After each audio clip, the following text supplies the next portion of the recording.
និយាយអំពីបញ្ហាមន្ត្រីក្រៅលពើឥឡូវនេះក្រោយពេលដែលខ្ញុំនិទានរៀងរាល់ពេលនៃការជួបមន្ត្រីមុនពេលចេញទៅធ្វើការអំពីមន្ត្រីក្រៅលពើវាមានអ្នកដែលវាយសារមកខ្ញុំថាខ្ញុំជាមន្ត្រីប្រភេទទី4ក្រៅលពើប្រភេទទី4ហើយមកតាំងខ្លួនឯងហើយវាយចូល Messenger របស់ខ្ញុំជួនកាលអេតចូលក្នុង Telegram វាយមកទៀតហើយខ្ញុំអត់បានស្គាល់ទេប៉ុន្តែគេថាខ្ញុំជាប្រភេទមន្ត្រីក្របលពៅប្រភេទទី4មកអួតបានខ្លួនឯងអាធននេះណាអត់ផ្លូវទេជាមួយខ្ញុំអត់ផ្លូវទេជាមួយខ្ញុំមន្ត្រីដែលល្អពិតប្រាកដគេមិនបានអួតថាគេជាអ្នកស្នេហាជាតិគេជាអ្នកស្រឡាញ់ប្រជាជនទេគេធ្វើទង្វើជាក់ស្ដែងលើការជាក់ស្ដែងមន្ត្រីគណៈបកប្រជាជនមិនដែលទៅអួតអាងថាខ្លួនជាអ្នកស្នេហាជាតិទេក៏ប៉ុន្តែទីចុងបំផុតខ្លួនគឺជាអ្នកការពារជាតិការពារប្រជាជនខំស្មៅរស់នៅជាមួយប្រជាជនតាំងពីបបាក់វេទនីខុសជាមួយនឹងគណៈបកដទៃដែលតាំងខ្លួនជាអ្នកស្នេហាជាតិជាអ្នកស្នេហាស្រឡាញ់គ្រប់យ៉ាងទាំងអស់ស្រឡាញ់គ្រប់យ៉ាង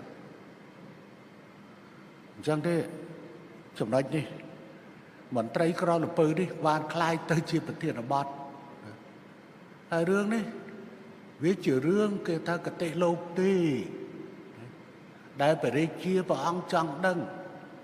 ថាមន្ត្រីរបស់ព្រះអង្គយ៉ាងម៉េចអ្នកទាំងអស់គ្នាធ្លាប់បានដឹងហើយខ្ញុំក៏ได้រំលឹកត្រួសថាព្រះរាជា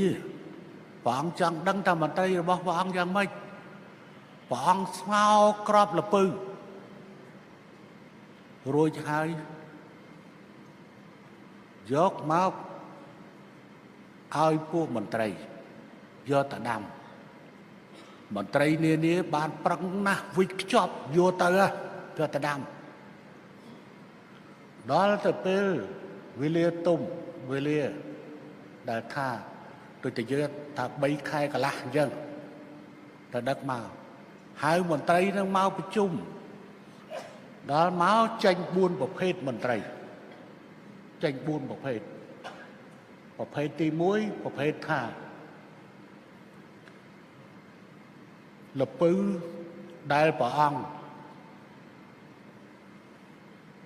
ប្រទានទៅនេះក្រោមលពៅដែលព្រះអង្គប្រទានទៅដាំទៅល្អណាស់ព្រះអង្គទូព្រះបង្គំបានដឹកមកប៉ុន្តែអាអ្នកយាមវាំងវាមិនឲ្យទូបង្គំដឹកលពៅផ្លែលពៅចូលបានដាក់កំហុសទៅលើអ្នកយាមវាំងទៀតអាប្រភេទទី2ថាលពៅរបស់ទូបង្គំក៏មានផ្លែដែរក៏ប៉ុន្តែអត់បានបេះមកទេអាប្រភេទទី3ថាទូបង្គំក៏លពៅយកទៅអាកដោស៊ីបាត់ទៅក្មេង